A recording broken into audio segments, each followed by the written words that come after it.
Hello, and welcome back to episode 4 of the Noxcast, an Equinox news recap podcast. I'm your host, Charlotte King. I'm the managing executive editor of the Equinox. And I'm Nathan Hope, the news editor of the Equinox, and this week we're joined by our art director, Aidan. What's up? What's up, guys? How's it going? It's going good. Sweet. We're just chilling. You want to tell us a little bit about what you do as art director and what you like about it?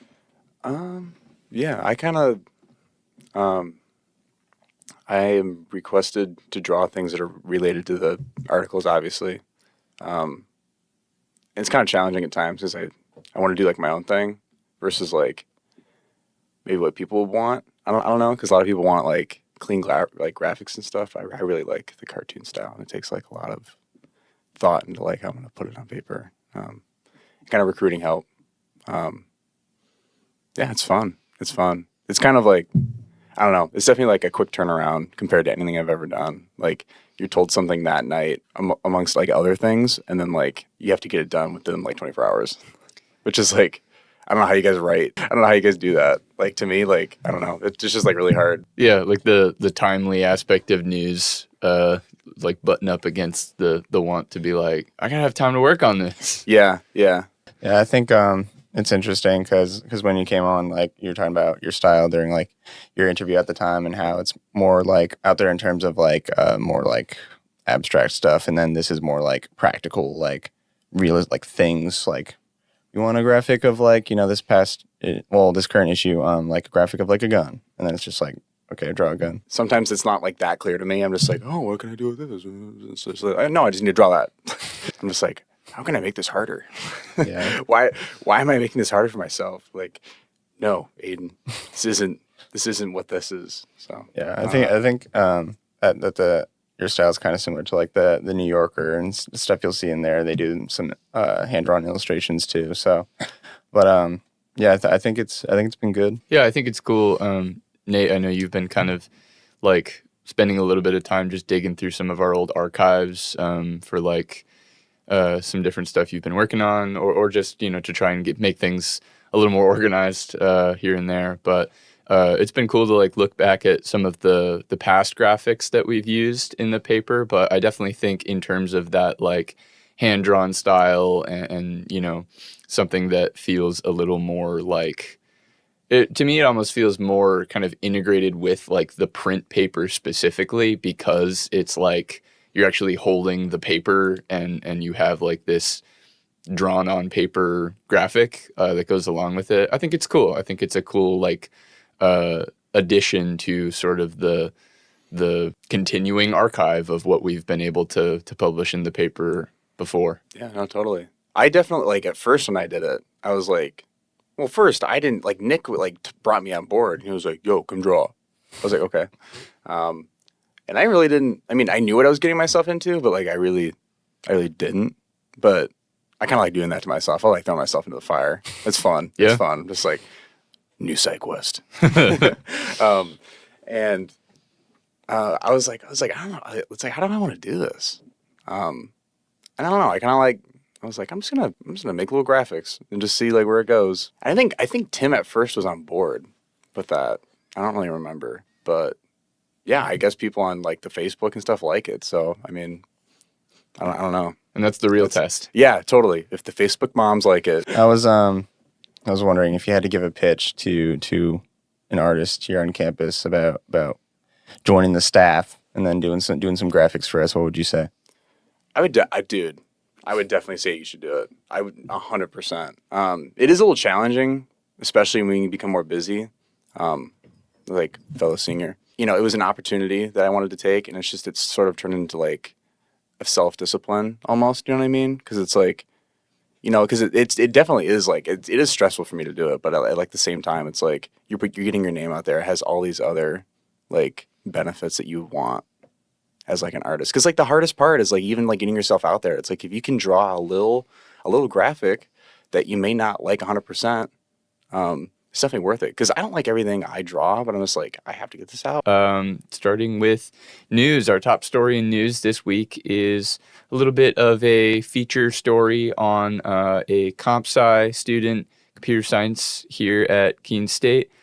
senior Eric Brown, and the research that he's been working on, and the fact that he's been able to present in some pretty cool places, including MIT and in a conference in Japan. Yeah, it's this came from part of my outreach that I've done to the department chairs on campus, asking them if there's any like student work that's being done or things that they wanted to highlight. And with the computer science department chair, he had told me about Eric Brown, who's a senior in the program, and how he had worked on a couple different research things. He has like one published paper, which was about distributed denial of service attacks, DDoS, and sort of analyzing like the different methods of prevention and stuff like that. And so he worked on that with some now alumni, and that kind of got his foot in the door. And then he got a summer internship with the department chair, and he also was able to present at the Advanced Information Networking Applications conference called like ANA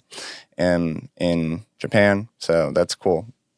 And with this most recent work, which was part of what he did over the summer, it was assessing pain levels in non-communicative patients, and particularly those with Alzheimer's who have a hard time of like communicating, how much pain they're in. That was a large part of what he did, and he collaborated with actually a high school student who has a research background in the past couple of years. He's also done some stuff for UNH as like a research assistant, and Eric did more of the hardware side of it, and then the other student, the high school student, Andrew Liu. Yeah, he did the software side of it. So it was just cool to be able to talk to someone who's passionate about what they're doing, and he wants to go on to get a master's degree in this field, and doing research is definitely very helpful towards that goal. The other thing I wanted to kind of zoom in on is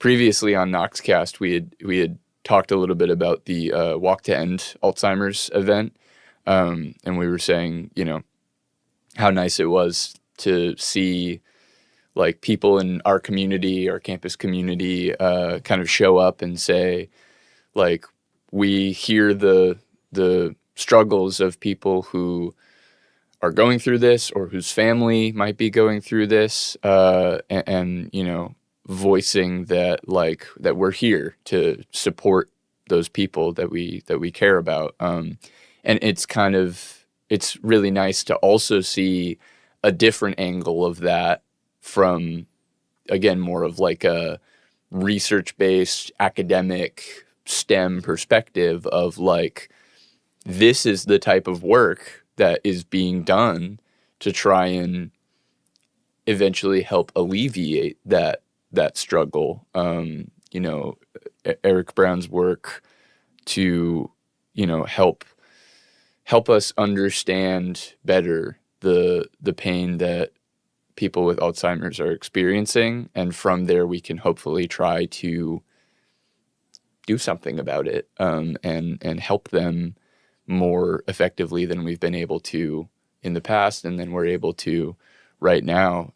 But so I don't know. I just thought that was a nice connection between some very different seeming things that are going on campus, but they're sort of coming at this same issue, and I think it shows like a shared compassion on the Keene State campus. So I thought that was nice. And now I think we can get into our top story from Student Life this week, which is the Native People in the Monadnock Region lecture, which was hosted by the Cohen Center on the 17th. There was a guest speaker, a professor from Franklin Pierce University. He's also an author. I know he had copies of his book that were available to peruse for people who attended. But it's interesting. It's another sort of archaeological perspective from one of these lectures, focusing in specifically on the indigenous people who have lived in the area that we currently are living in. And so there's like a very, very just direct connection there. And, to look at sort of some of these sites that he's worked on excavating and trying to, again, just get a better understanding of these sites where there's so much history that for a lot of us is very distant from our own lives. So I definitely think that's a valuable thing to try and connect with and understand. Yeah. I think it's underdiscussed in like New England, sort of the Native American people who were native to like our region specifically. I think a lot of people, when they think of Native Americans, usually think of like out west where they have like the still active like reservations. And I know Maine has like one or two like official reservations, but overall, like New England is pretty sparse in terms of like still active ones, which makes it harder to maintain that history education. And so I think this speaker's mission is definitely a good one, and to be able to tell people about what was going on here as well, not just in other parts of the country, but right here specifically is super valuable. And I know that Keene State does a lot of stuff with like land acknowledgements, but I think this kind of takes it more into practice and more into like the next level of doing that education step, because it doesn't mean anything in people's minds unless they know what's behind those names of like the tribe or whatever that they say during the acknowledgement. So I think this does a good part in sort of humanizing that and from the historical perspective. Definitely, dude. I'm such a preacher on, I don't know, at least for me, like I have like a fascination with like Native American art and like specifically like the Pacific Northwestern stuff. It's made an impact on me like a lot. And I used to live in like in the Midwest, and I had a childhood friend, and his dad was like 100% like Native American, and I don't know. At least when I come here, I feel like that it's just kind of like a diluted topic. I feel like I feel like I don't see much. Like at least in the Midwest, like there's like a couple artists around that you'll see and stuff. But here, I just feel like it's not present, which is really strange. And I don't know, because I'm a big preacher on like, because these are the people that here way before we were, way before, and they've established ways of life, things we don't understand about the way that like the way that the systems of like the nature works around here. How many headlines do you guys see about like, oh, this happened here in New Hampshire with Native American? I don't know. And I also think it has to do with like, I think New Hampshire's not really good at like, or like New England isn't really good at like preserving information like that. I think that has to deal with it. And our top story from Region and State this week is actually something a little different. This is an explanatory piece about the New Hampshire Executive Council. This comes from Gabriel Perry of the Laconia Daily Sun, who worked on this piece as part of the Granite State News Collaborative's Know Your Vote youth voter guide effort. I have actually been fortunate enough to do a little bit of work on Know Your Vote myself, mostly over the summer.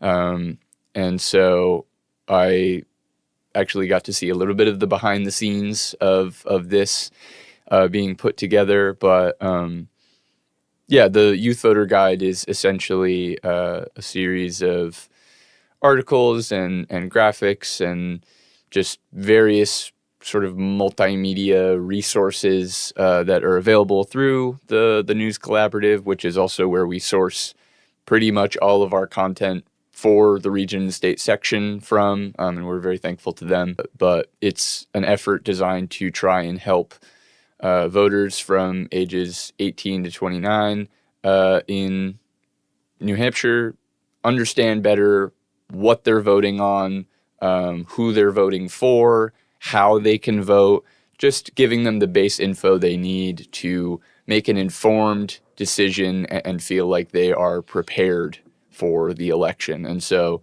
I chose to feature this piece in particular because I do feel like the Executive Council in New Hampshire is such an unknown governing body relative to some of the more standard, like every state has a governor, every state has senators and just like these these terms that we are more familiar with because they're more standardized, whereas executive councils are really very uncommon. And so I thought there was some real value in letting people know what this is, how the executive council kind of relates to the governor's office, that they're sort of this assisting body to the head of state in New Hampshire. I was glad to be able to feature something from Know Your Vote, because they're doing some good work to try and make sure that New Hampshire youth, including everybody on this campus, pretty much knows their vote, knows what they're doing in the lead up to the 2024 election. Yeah, and I think it's valuable in particular to college students here. A lot of people come from out of state and not knowing and not being familiar with these sort of uniquely New Hampshire things. And the executive council, I think, is being one of the main things that I don't really know of any other state that has that. But there's other stuff too, like 2-year terms for governor, 2-year terms for this state house and state senate seats, and stuff like that. So once you when you look at the ballot and then you get past like president, U.S. Senate, U.S. House, I think there's like a lot of confusion in people's minds of who are these people and what are these positions, and my state doesn't have this. So I think it was a good piece to feature. Yeah, no, totally. It was funny because like when I was a senior in high school 4 years ago, I which was the last election, I voted, and I thought, being a naive kid in COVID, it was just like the presidential race. There really wasn't any other talk. And then I go into to vote, and I'm just like, what? There's all this other stuff. Like, yeah. And I was like, what? And then I remember going into it like after being like, I was like, wow, there's so many other things you can vote for. Like you were saying, like the council. I feel like that has more of of course it has more of a direct effect on sort of your life, because, it's just like zoomed in on your state. I feel like I feel like not a lot of people give much attention to that, because I feel like it doesn't get the heat. Our top story from Opinions this week, we covered a case in Hingham, Mass, at Hingham High School, where a student's parents are suing the school's administration because this student and another student were working on a project together, and during the completion of that project, they used artificial intelligence to help with the generation of notes that they then used to build the final product that they turned in. And the school found out about this and kind of cracked down by saying that, okay, these students are both going to get a D grade on this, and the student in question was barred, at least temporarily, from joining the National Honor Society.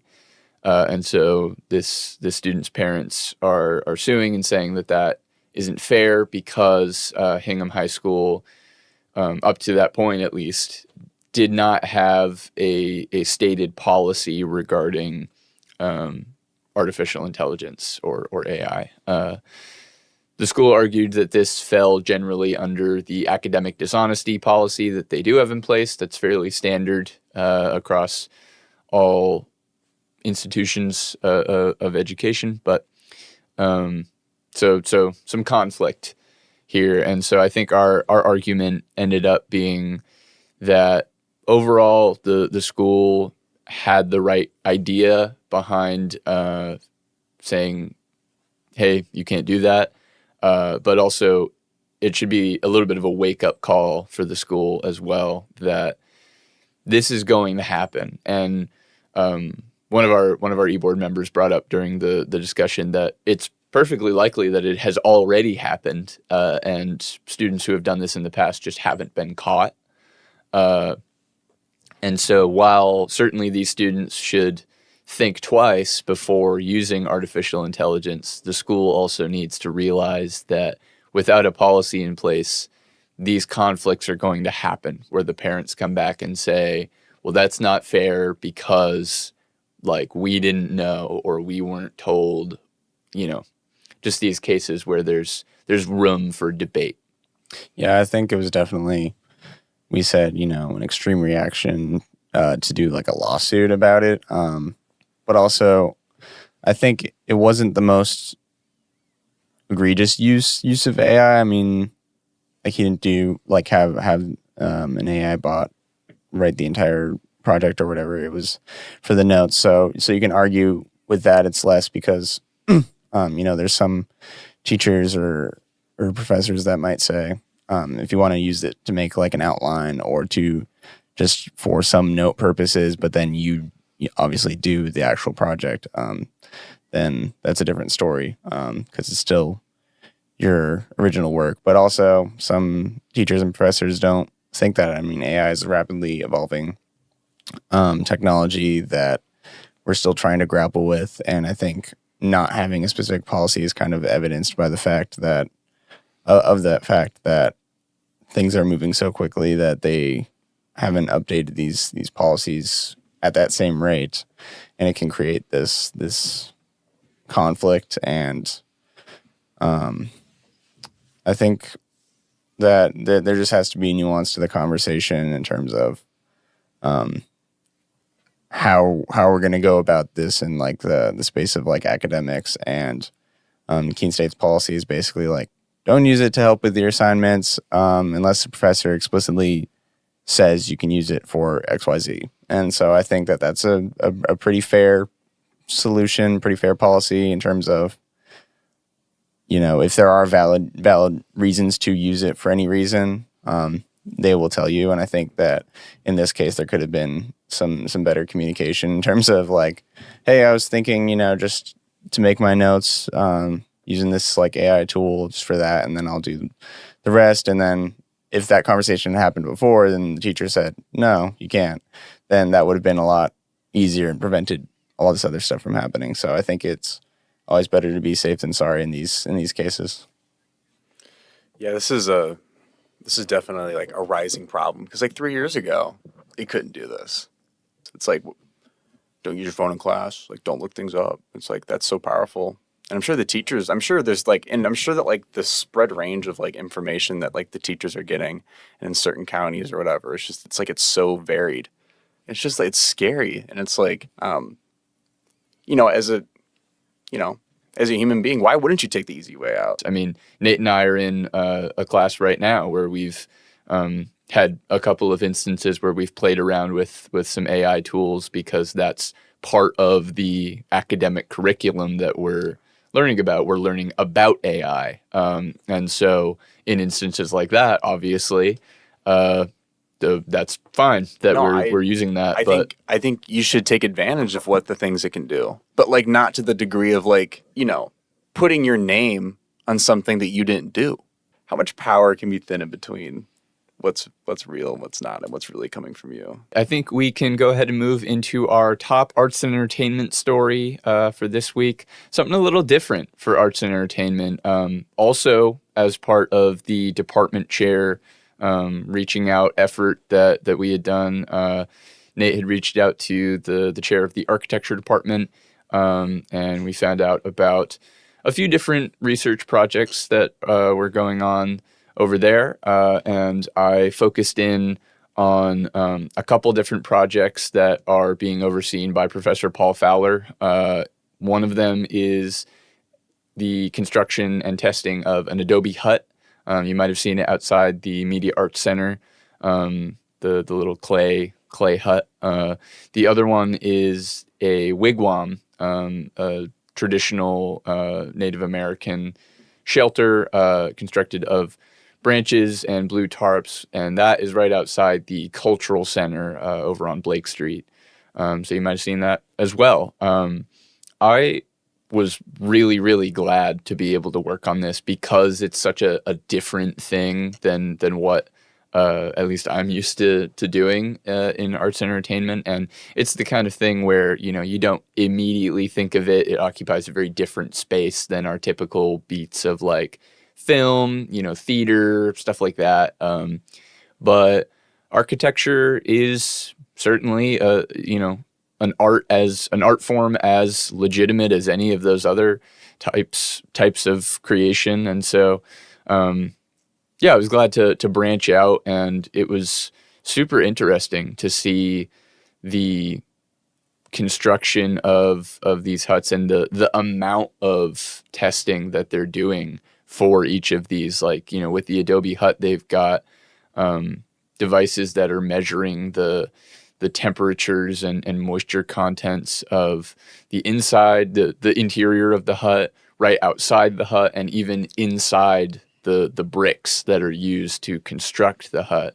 And the bricks are all, student made. They made the bricks out of clay to construct the hut. The wigwam, they went and got the branches and cut the branches, or had Professor Fowler cut the branches to create the wigwam. And just really interesting research they're doing, and working on the production of research papers. And actually, this weekend, one of the students that I spoke to, Zach Punch, he's a senior he's the one who constructed the Adobe hut. He'll be presenting at COPLAC in Boston. It's a big conference of liberal arts schools, public liberal arts schools, and so he'll be presenting about the work that he did on the hut. And the wigwam, that will remain up for this month, and that in a way is almost kind of a prototype to what they're now doing with the Adobe hut. The hut will be there for, I think, like a full year, because they want to test it in all weather conditions. But yeah, just super interesting stuff. And similar to the computer science story from news, it's just really cool to see what people are doing right here on the Keene State campus to kind of make advancements in their field. And, talking to the department chair, he was saying that, research in architecture is something that is relatively new on the Keene State campus. It's something that they didn't really have a lot of interest in for a while. But now they've got, like, I think he said around 12 students who are working on these various projects. Not all of them on these two. There's other stuff brewing. But yeah, super cool.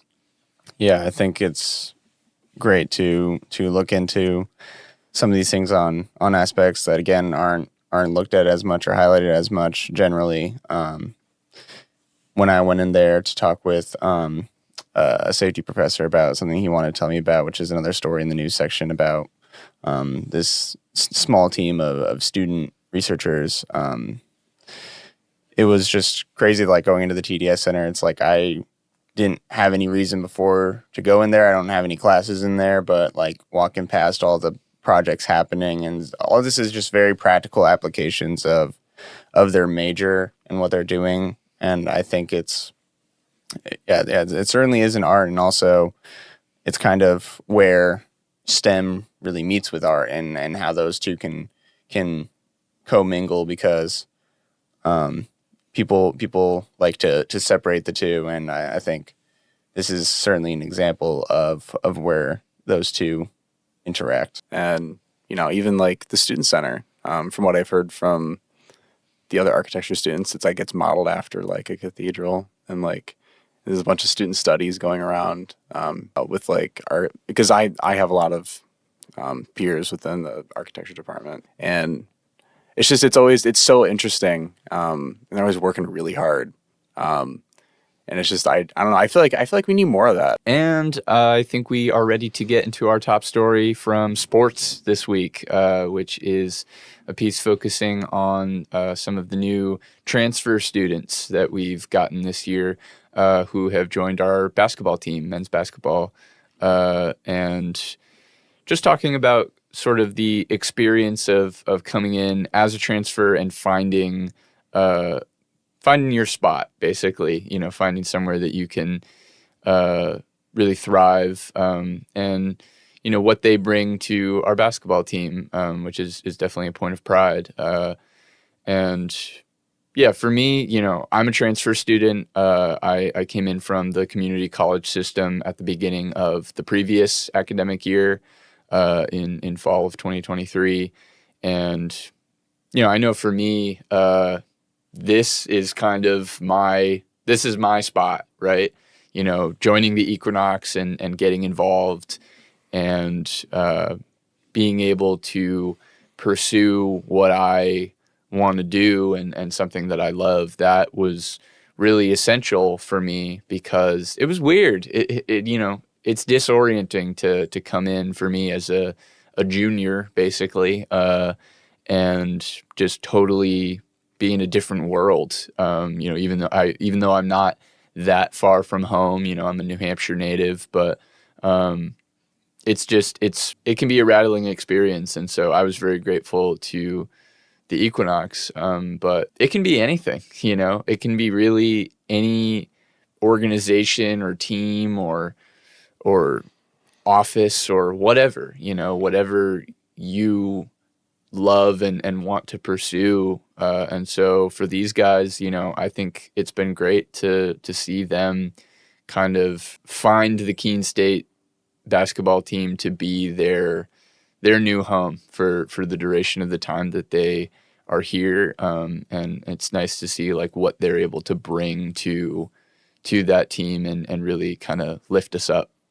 Yeah, I think they bring a lot in terms of having some already collegiate basketball playing experience and then now coming here. There's value in that, but I definitely agree getting involved in anything, whether it be like athletics or a student organization, certainly is a way to get embedded in your community, in your new community, and sort of, yeah, it's definitely just something completely different. A lot of people sometimes don't think of transfer students in general just because of how the traditional path goes of you go into like your 4-year college and then that's it, and then you get your degree and then you're good.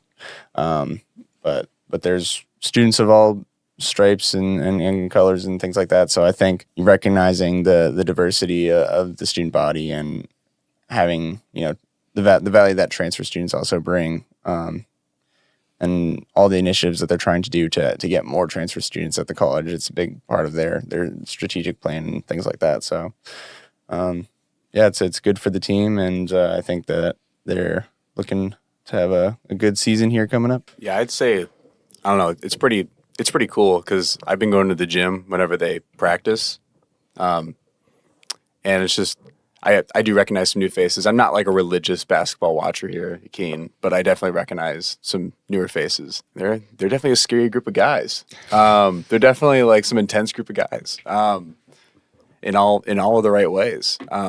And I think sort of Keene is becoming this D3 beacon of like basketball team. And it's really cool to see. And I can see why it's pretty hard to kind of reel some people in here, because it's like, people don't want to leave where they committed, because normally athletes have like committed, and, they sort of made their name and culture somewhere else. And it's like, I'm sure you can attest to this, or it's like, it's really hard to be thrown into the boat where everybody's already had their jobs. And it's like, you're sort of this castaway. Like, you're just like, it's like, where do I fit in? And all these other, it's like, I don't know. It's, especially like, I feel like in college is a little bit more forgiving than like maybe dropping into high school. But, yeah, I feel like a part of college is finding like where you belong, and like, and it's really cool to see like a bunch of new faces that aren't freshmen, which is really strong. And even being within the athletics for like a couple of years, it's been pretty. It's pretty amazing to see how many people flow in and out, how many people leave, how many people go, and yeah, it's kind of like this. It's kind of a system within a system of like people trying to find where they belong. It's like it's pretty cool that people are that motivated to like, I'm going to change completely different schools to do the same thing. You know what I mean?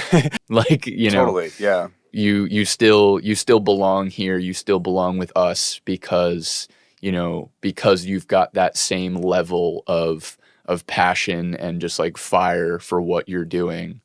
And so, I think everybody who switches from one school to another deserves to have the chance to feel that sort of acceptance into the fold of whatever it is they want to pursue.